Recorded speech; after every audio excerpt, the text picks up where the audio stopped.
lagi bersantai, aku habis melakukan ini dan itu, terus habis itu akhirnya aku ada waktu senggang, jadinya aku bikin kopi, terus aku duduk di sini, terus aku nyalain kamera. Sebenarnya aku nggak ada rencana mau ngomong, cuman kayaknya udah waktunya aku ngomongin tentang buku yang sedang aku baca sekarang.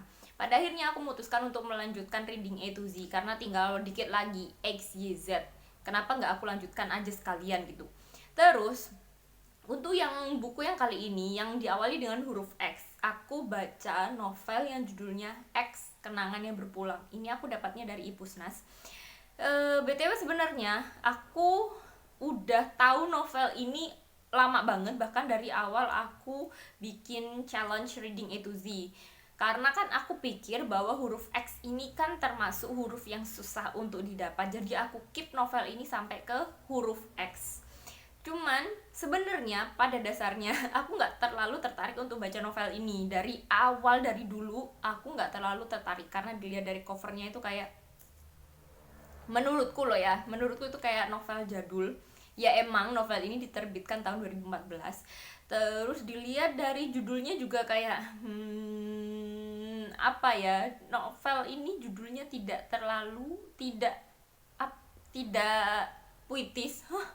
Apa sih, nggak membuatku merasa tertantang untuk membacanya. Kayak bisa dibaca X Kenangan yang Berpulang itu aku bisa membayangkan ceritanya seperti apa. X alias mantan, terus kenangan yang berpulang berarti emang mantan yang dipertemukan kembali, seperti itu. Tapi pada perjalanannya selama aku melakukan challenge reading A to Z, aku nggak nemuin lagi buku apapun yang diawali dengan huruf X dari penulis Indonesia. Jadi kayak susah banget gitu loh. Pada akhirnya aku menyerah, akhirnya aku baca buku ini aja. Sebelum aku baca buku ini, aku udah baca-baca reviewnya di Ipusnas, di komentarnya dari orang-orang yang pernah baca buku ini. Katanya ada beberapa yang bilang bahwa buku ini menarik bagi mereka. Terus ada beberapa juga yang membaca buku ini beberapa kali karena emang sesuka itu sama ceritanya. Kalau mereka sedang merindukan cerita ini, mereka bakalan baca lagi. Karena emang di Ipusnas buku ini nggak termasuk buku yang dalam antrian, jadi siapapun yang mau pinjam ya gampang gitu loh dapatnya. Jadi aku berpikir, oke, aku gak boleh menilai buku dari judulnya atau covernya. Sama seperti yang kasus yang sebelumnya aku baca, Tokyo dan Perayaan Kesedihan, kan emang aku gak terlalu suka sama covernya, juga gak terlalu suka sama judulnya. Tapi ternyata kan bagus, kayak gitu. Jadi aku berpikiran bahwa mungkin novel yang kali ini juga akan sama seperti itu, karena emang reviewnya itu bagus-bagus kok, terus kayaknya ratingnya di Ipusnas itu juga bagus. Pada akhirnya aku pinjamlah novel ini, dan ternyata sampai ke sepertiga lebih deh, tapi belum ada setengah, sepertiga lebih dari novel ini aku baca sampai ke halaman 120-an dari total 280-an halaman. Aku sampai sekarang pun itu gak terlalu suka sama novel ini ternyata, karena aku ngerasa novel ini ceritanya klise dan aku bisa membayangkan endingnya bakalan seperti apa. Jadi novel ini menceritakan tentang seorang perempuan yang namanya Ariel. Ariel ini dia itu dari dulu, dari kecil dia punya masalah ekonomi dan masalah keluarga, karena emang dia tinggal dengan ibu yang bekerja di klub malam kalau nggak salah. Dan dia nggak punya banyak uang gitu loh, ngerti lah dari ibu yang seperti itu. Dan dia juga nggak punya ayah, akhirnya kan dia punya masalah finansial bahkan sampai dia waktu dia kerja. Terus ketika dia kerja, dia itu resign dari pekerjaannya awal. Terus habis itu dalam selang waktu beberapa waktu yang agak lama dia itu nggak dapat pekerjaan lainnya, dan dia sampai merasa kesulitan finansial, sampai susah untuk membayar uang kontrakannya. Terus temannya dia atau sahabatnya dia, Nina namanya, Nina ini menawarkan Ariel untuk bekerja di perusahaan yang sama dengan Nina. Terus akhirnya Ariel ini mau mencoba untuk interview ke perusahaannya Nina, dan ternyata dia baru tahu waktu interview itu bahwa yang menginterview atau atasannya atau bosnya itu adalah mantan pacarnya ketika SMA yang namanya Andra Anggara. Padahal nih ya, ini yang membuatku agak, ini cerita macam apa sih? Ini kayak gini, Nina ini sering bercerita pada Ariel bahwa bosnya itu namanya Andra dan perusahaannya namanya Anggara Group. Dari nama Andra dan Anggara harusnya Ariel ini udah dapat clue dong bahwa si bosnya ini adalah mantannya. Dah, BTW Ariel ini nggak pernah cerita bahwa Andra ini adalah mantannya ke Nina, karena Nina itu temennya kuliah kalau nggak salah, sedangkan Andra ini adalah mantannya waktu SMA. Jadi ini agak kayak cerita ini adalah cerita yang dibuat-buat seperti sinetron sekali ya. Masa iya Ariel ini nggak ngeh kalau si bos itu adalah mantannya? Masa iya dulu waktu SMA itu dia nggak tahu bahwa bahwa Andra ini alias mantannya ini adalah anak dari seorang pengusaha kaya yang namanya Anggara, yang punya perusahaan namanya Anggara Group. Padahal dari SMA pun si Ariel ini tahu bahwa Andra ini adalah orang yang punya banyak uang kayak gitu. Mulai dari situ aku ngerasa capek lah ya. Terus habis itu baru di cerita belakangan ini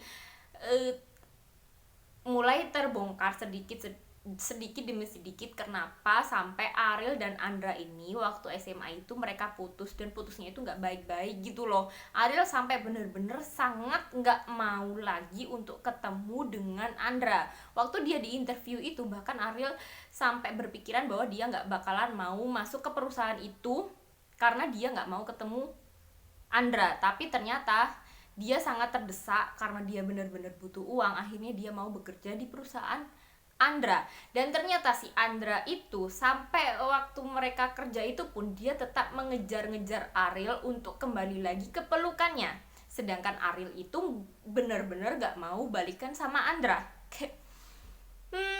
Cerita ini sangat sinetron sekali menurutku.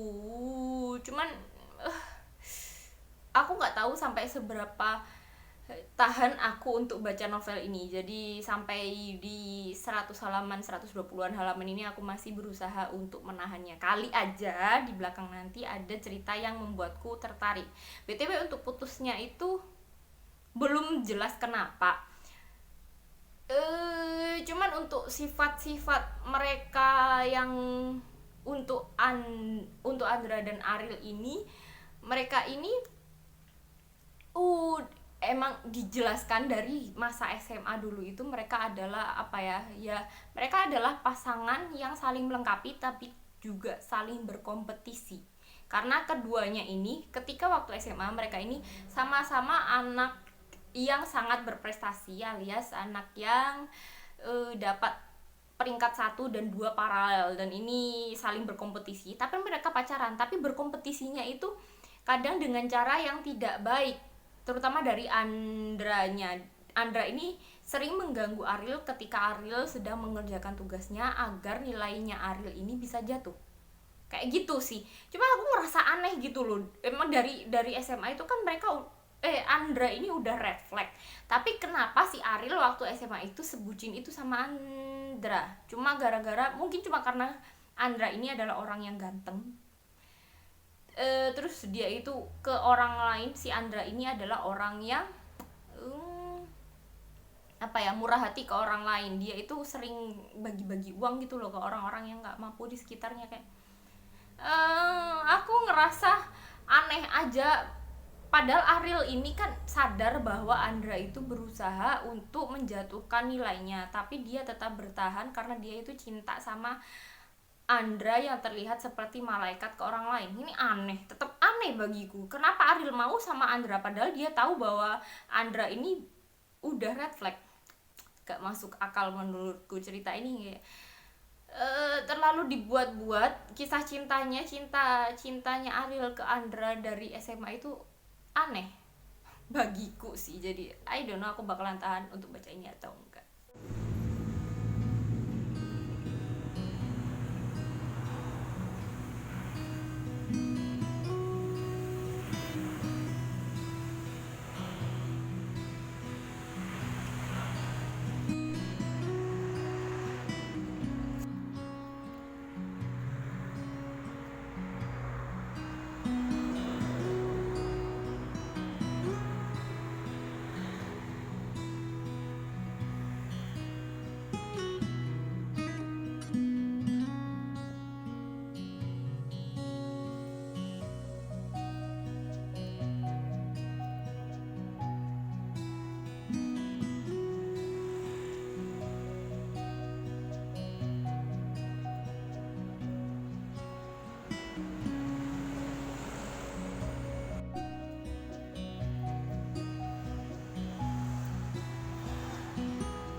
sejujurnya aku tadi masang HP sama tripod di depan sini ini cuma mau ngetes kamera doang. Terus aku mau bikin kopi dulu atau mau ngapain dulu, baru nanti kemudian aku bener-bener bikin video. Cuman kayaknya sekalian aja aku ngomong karena udah kelihatan lumayan rapi.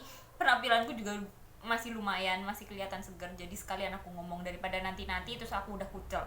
Jadi kemarin itu kan aku keluar buat nganterin mamaku kontrol ke rumah sakit, dan itu ternyata jadwal dokternya itu dapat yang siang banget, padahal aku berangkat itu jam 7, terus baru dapat dokter itu sekitar jam setengah 11, terus sampai akhirnya dapat obatnya itu jam hampir jam 2 kalau nggak salah. Jadi selama aku nungguin dokternya itu sampai aku nunggu obatnya datang itu, aku menyelesaikan untuk baca novel yang kemarin itu judulnya X Kenangan yang Berpulang. Nah pada akhirnya, padahal kan kemarin aku bikin update itu sebenarnya aku baru baca sepertiga, enggak sih, lebih dari sepertiga, tapi belum sampai setengahnya. Cuman waktu aku ke rumah sakit itu karena waktunya senggangnya cukup lama dan aku nggak ada kegiatan lain selain nungguin dokter dan nungguin obat, akhirnya aku menyelesaikan novel itu waktu di rumah sakit itu. Ternyata waktu aku baca itu ke belakang sih, sebenarnya pada awalnya kan aku bilang aku nggak tahu apakah aku cukup tahan untuk membaca novel ini. Sebenarnya ke belakang itu aku nggak terlalu dibilang suka juga enggak, cuman agak mending lah, ternyata nggak seburuk yang aku bayangkan. Cuman aku pada awalnya berpikirnya bahwa pada akhirnya endingnya ini akan berakhir ketika Ariel sama Andra itu menikah atau setidaknya berbaikan lah atau balikan lah kayak gitu, karena dari judulnya X Kenangan yang Berpulang. Terus pada sepertiga awal kan si Ariel ini bener-bener menolak dan bener-bener benci sama Andra. Cuman ternyata waktu sampai ke tengah-tengah itu mereka udah nggak berbaikan. Cuman karena ada satu dan lain hal, akhirnya Ariel menerima ajakan Andra untuk menikah. Padahal waktu itu Ariel masih ngerasa masih merasa bahwa dia itu benci sama Andra, tapi dia juga masih sangat mencintai Andra, kayak gitu sih. Masih ada penolakan, masih ada pergolakan batin, tapi waktu itu Ariel udah menerima Andra. Dan aku jadi sedikit curiga ya apa yang akan terjadi di akhir, karena ini bener-bener masih di tengah-tengah, terus mereka menikah dalam waktu yang sangat singkat. Terus untuk setengah ke belakang, bagiku ada hal-hal manis yang terjadi. Memang Ariel pada akhirnya perlahan-lahan emang mau memaafkan Andra. Cuman aku ngerasanya gimana ya, aku masih tetap merasa bahwa hubungan cinta antara Andra dan Ariel ini aneh bagiku, kayak cintanya benar-benar dipaksakan gitu loh. Padahal aku membaca novel ini bener-bener ngerasa kalau Andra itu adalah orang yang sangat psikopat, sangat red flag lah menurutku. Bagaimana bisa Ariel mencintai Andra meskipun di flashback kan, novel ini kan alurnya maju mundur. Nah waktu mundur kan kembali ke waktu masa mereka SMA, waktu mereka pacaran itu ada sih sebenarnya sisi manis dari Andra ke Ariel. Cuman itu nggak banyak sebenarnya, lebih banyak sisi Andra yang sangat obsesif untuk mendapatkan apa yang diinginkan, termasuk untuk mendapatkan hati Ariel gitu loh. Jadi aku ngerasa sisi romantis dari novel ini nggak ada. Terus pada akhirnya endingnya itu aku ngerasa endingnya ini benar-benar seperti sinetron yang pada akhirnya mereka udah berbaikan, terus ternyata terjadi suatu tragedi yang memisahkan mereka kembali, kayak gitu. Jadi aku nggak bisa benar-benar menyukai novel ini, meskipun aku baca di reviewnya di Ipusnas itu, orang-orang kok pada suka ya. Ya aku nggak baca semuanya sih, cuman aku baca review yang teratas-atas itu, mereka pada suka gitu loh. Jadi I don't know, mungkin selera aku aja, mungkin emang aku aja yang nggak terlalu suka sama romance, terutama romance dewasa yang seperti ini. di sini juga ada bagian-bagian ini yang cukup dewasa menurutku ya. Jadi novel ini nggak cocok untuk dibaca sama remaja muda, remaja belasan awal, karena ada konten-konten dewasanya juga di sini. Tapi bukan yang sampai eksplisit banget sih, enggak, cuman ada lah. Namanya juga kan hubungan antara Ariel dan Andra kan mereka udah dewasa gitu loh, waktu itu udah kerja, jadi ya novel romance yang dewasa lah menurutku. Terus karena kemarin itu masih gabut dan masih panjang banget waktunya untuk nungguin dokter sama nungguin obatnya, akhirnya aku melanjutkan untuk baca buku lainnya lagi dari Ipusnas lagi, karena aku belakangan emang gak pegang buku fisik, yang judulnya The Time We Walk Together dari penulis Korea, pokoknya aku lupa, Go Kyung Pyo, entahlah pokoknya kayak gitu. Ini aku antri udah cukup lama di Ipusnas karena kayaknya ya ini termasuk buku yang baru, kalau nggak salah tahun 2022 atau tahun 2020 ya, sekitar tahun 2022 lah, cukup baru. Terus menarik gitu, akhirnya aku kan ikut antrian. Kupikir ya, ini pada awalnya aku berpikir bahwa ini adalah sebuah novel ya, mungkin emang ada ilustrasinya yang lucu gitu loh, kayak di covernya itu menurutku lucu banget. Ternyata aku baru tahu ketika aku pinjem itu bahwa ini adalah graphic novel. Katanya sih graphic novel, cuman menurutku dibilang novel itu nggak terlalu banyak teksnya. Ini kayak apa ya, kalau dibilang novel sih enggak, cuman emang buku ini ditulis, ini katanya adalah kisah hidup si penulisnya ketika bertemu dengan istrinya, mulai dari pertemuan sampai mereka menikah kayak gitu. Cuman untuk di dalam bukunya ini lebih banyak gambar sih sebenarnya. Kan emang setiap halaman itu bergambar, menceritakan pengalaman mereka sehari-hari seperti apa, mulai dari pertemuan mereka di gym, terus ketemu lagi di kantor, terus berkenalan, terus mulai berkencan sampai akhirnya mereka menikah. Itu ada banyak gambar-gambar kayak sebenarnya sejujurnya aku suka banget sama gambarnya, romantis tapi cute, dan warnanya itu bukan warna-warna gonjreng yang membuatku sakit mata. Ini bener-bener lucu banget, aku suka. Cuman kalau dibilang graphic novel ini, aku ngerasa kalau ini tidak cukup cocok dibilang sebagai novel, karena emang sesingkat itu, kayak buku-buku sebelumnya yang aku bilang seperti buku-buku quotes singkat kayak gitulah. Emang di buku ini tuh cuma ada tulisan-tulisan singkatnya. Terus menurutku lagi, kan ini buku terjemahan ya, aku ngerasa kalau terjemahannya itu agak kaku. Mungkin karena emang terjemahan, terus yang diterjemahkan juga singkat gitu. Ada beberapa kayak formatnya seperti puisi, tapi aku nggak terlalu nangkep sisi puitisnya. Ya sisi romantisnya ada, cuma sisi puitisnya dari diksinya itu nggak ada. Namanya juga terjemahan. Aku untungnya dari tulisan-tulisan yang sesingkat itu, yang aku ngerasa sekaku itu, untungnya gambarnya itu cukup membantu untuk membuatku menghayalkan scene-scene romantis kayak gitu sih. Terutama untukku, aku merasa kalau diriku ini adalah orang yang zero romantic. Aku bukan orang yang romantis BTW. Jadi aku untuk orang-orang yang seperti diriku, mungkin buku ini cocok dijadikan sebagai referensi untuk bisa menumbuhkan sisi romantis kita untuk ditunjukkan ke pasangan kayak gitu sih. Menyedihkan banget ya, aku beneran bukan orang yang romantis, jadi ngelihat ini sebenarnya aku suka, sebenarnya aku ngerasa pengen melakukannya, cuman aku nggak tahu apakah aku bisa melakukan hal-hal romantis ke pasangan.